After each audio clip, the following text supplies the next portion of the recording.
அஸ்ஸலாமு அலைக்கும் வரஹ்மத்துல்லாஹி வபரகாத்துஹு. தினமும் ஒரு ஹதீஸ் என்ற அடிப்படையில் நம்ம டெய்லி ஒவ்வொரு வீடியோவாக பார்த்துக்கிட்டு இருந்தோம், ஷார்ட்ஸாக பார்த்துக்கிட்டு இருந்தோம். அதாவது இன்னைக்கு நம்ம என்ன பார்க்க போகிறோம் அப்படின்னா, ஒரு சின்ன ஒரு 3 நிமிஷத்துக்கு ஒரு இன்ஃபர்மேஷன் உங்களுக்கு சொல்லலாம்னு இருக்கேன். அதாவது என்ன அப்படின்னு பார்த்துக்கிட்டோம்னு சொன்னால், நான் கண்கூட பார்த்த ஒரு சம்பவத்தை தான். அதாவது இது எல்லாமே உங்களுக்கு தெரிஞ்ச விஷயமா தான் இருக்கும். இன்ஷால்லா இருந்தாலும் ஒரு நினைவூட்டல், இருந்தாலும் ஒரு ஒரு கவலைக்கிடமான விஷயங்கள். அதுல இருந்து இன்ஷால்லா நம்ம என்ன செய்யணும், அல்லாஹ் சுப்ஹானஹு வ தஆலா நம்ம எல்லாத்தையும் பாதுகாக்கணும். அதாவது இப்போ இருக்கக்கூடிய காலகட்டத்துல வாலிபர்கள் அப்படிங்கிறவங்ககிட்ட தீன் அப்படிங்கிறது ரொம்ப ரொம்ப கம்மியா இருக்கு. அதாவது இப்போ உள்ள வாலிபர்கள் அப்படின்னு பார்த்துக்கிட்டோம்னு சொன்னா, தீன்ல இருக்கக்கூடிய வாலிபர்கள் விரல் விட்டு எண்ணக்கூடிய அளவுக்கு தான் இருக்கு. ஏன்னு சொல்லிட்டேன் அப்படின்னு சொன்னோம்னா, உலகத்துடைய ஆசாபாசங்கள் அவங்களுடைய உள்ளத்தை மிகைத்து, அதாவது கொண்டதே கோலம் கண்டதே காட்சி அப்படிங்கிற எண்ணத்துல வாழ்ந்துகிட்டு இருக்காங்க. அல்லாஹ் சுப்ஹானஹு வ தஆலா தான் பாதுகாக்கணும். அதாவது இப்போ உள்ள வாலிபர்கள் முதல் விஷயம் அதாவது என்ன செய்யறாங்க அப்படின்னா, ஒரு பெண்ணிடத்தில் தன்னுடைய வாழ்க்கையை முற்றிலுமாக தொலைத்து விடுகிறார்கள். என்ன செய்யறாங்க அப்படின்னா, ஒரு பெண்ணை பார்க்க, ஒரு பெண்ணிட்ட பேச, அந்த பெண்ணிட்ட மோகம் கொள்ள, அந்த பெண்ணுக்காண்டி தன்னுடைய வாழ்க்கையை அர்ப்பணிக்கிற இந்த மாதிரி விஷயங்கள்ல தன்னுடைய வாழ்க்கையை வம்பாக்கி கொள்கிறார்கள்.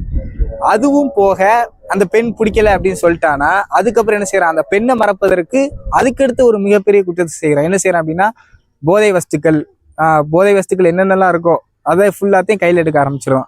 காரணம் என்னன்னா, எனக்கு மன கஷ்டமா இருக்கு, எனக்கு மன அழுத்தமா இருக்கு, எனக்கு அந்த பெண் விட்டுட்டு போயிட்டா, நான் அவள் இல்லாமல் வாழ முடியாது, அப்படி இப்படி என்ன செஞ்சுக்கிறதான் திரும்ப முட்டாள்தனமான விஷயங்கள்ல ஈடுபட்டு கொண்டு இருக்கிறான்.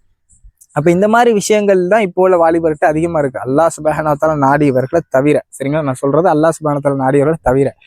அப்ப என்ன செய்யணும் அப்படின்னா, வாலிபர்கள் அப்படிங்கிறவங்க தான் நாளைக்கு உலகத்துடைய பெரிய தூண், அதாவது எதிர்காலத்தின் ஒரு சந்ததிகள்னு சொல்றது. நபி ஸல்லல்லாஹு அலைஹி வஸல்லம் அவங்களும் அதான் சொல்லியிருக்காங்க, வாலிபர்கள் அப்படிங்கிறவங்க சிறந்தவங்க. அல்லாஹ் சுப்ஹானஹு வ தஆலாவும் அதான் சொல்றான், வாலிபர்கள் செய்யக்கூடிய அமல்களை அதிகமாக அல்லாஹ் விரும்புகிறான். ஏன்னா அதனால இன்ஷா அல்லாஹ் நானும் நீங்களும் என்ன செய்யணும் அப்படின்னா, பெற்றோர்களாக இருக்கட்டும், பெற்றோர்கள் தன்னுடைய பிள்ளைகளுக்கு அதிகமாக துவா செய்யுங்க. பெற்றோர்கள் தன்னுடைய பிள்ளைகளுடைய எதிர்காலத்தை சரியான முறையில் கொண்டு செல்லுங்க. அவர்கள் அதாவது வாலிப பருவத்தை அடைவதற்கு முன்னக்கூட்டியே அவர்களை சரியான வழியில தேர்ந்தெடுத்து அவங்களை என்ன செய்யுங்க, அந்த பாதையில போக சொல்லுங்க. அவர் கை நிமிர்ந்த பிறகு அவனை திருத்தவோ கொல்லவோ முடியாது. என்ன ஒரு பழமொழி சொல்லுவாங்க, 5ல் வளையாதது 50ல் வளையாதுன்னு சொல்லுவாங்க.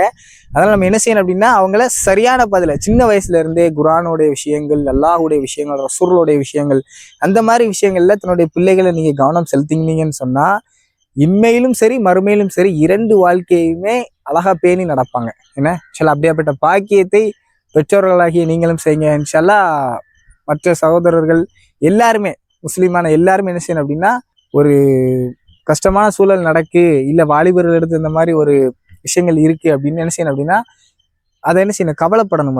வாலிபர்கள் இப்படி இருக்கிறார்களே, இவங்களை நம்ம என்ன செய்யணும், என்ன செய்யணும், அவங்கள நம்மளால மாற்ற முடியாது, அது அல்லாஹ்வுடைய கையில தான்.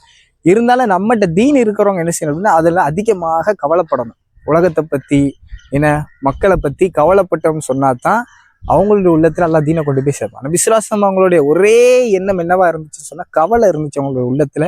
இன்னைக்கு இஸ்லாம் அப்படிங்கிறது உலகம் எங்கும் பரவிருச்சு. அந்த கவலை மட்டும் இல்லைன்னு சொன்னா இன்னைக்கு வந்திருக்காது. அவங்க என்ன செஞ்சாங்க அப்படின்னா, ஒவ்வொரு மக்களுக்கும் கவலைப்பட்டாங்க.